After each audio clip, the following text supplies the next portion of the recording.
జై శ్రీమన్నారాయణ. ఈరోజు ఈ వీడియోలో మనం భగవంతుణ్ణి పూజించడానికి ఉపయోగించే నిజమైన అష్టదళ పుష్పాల గురించి తెలుసుకుందాం.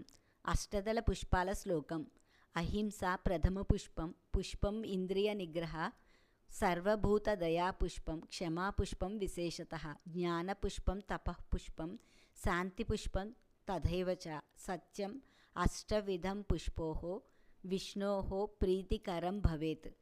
అనగా మానసికంగా మనం భగవంతుణ్ణి ఈ 8 పుష్పాలతో పూజించడం శ్రీ మహావిష్ణువుకు ఎంతో ప్రీతికరం అని అర్థము. ఈ 8 పుష్పాల గురించి తెలుసుకుందాం. అహింస మొదటి పుష్పం, ఇంద్రియ నిగ్రహం రెండవ పుష్పం, దయ మూడవ పుష్పం, క్షమ గుణం నాలుగవ పుష్పం, ధ్యానం ఐదవ పుష్పం, తపస్సు ఆరవ పుష్పం, జ్ఞానం ఏడవ పుష్పం, సత్యం అనే గుణం 8వ పుష్పం. ఈ 8 గుణాలతో భగవంతుణ్ణి పూజించడం భగవంతుడికి ఎంతో ప్రీతికరం అని అర్థము. అనగా మనలో ఈ 8 మంచి గుణాలను అలవర్చుకోవడం ద్వారా శ్రీ మహావిష్ణువు యొక్క అనుగ్రహాన్ని పొందగలము అని అర్థము. ఇలాంటి ఆధ్యాత్మిక వీడియోలు చూడాలంటే దయచేసి నా ఛానల్ని సబ్స్క్రైబ్ చేయండి. ఈశ్వరి గుడిమెట్ల. జై శ్రీమన్నారాయణ.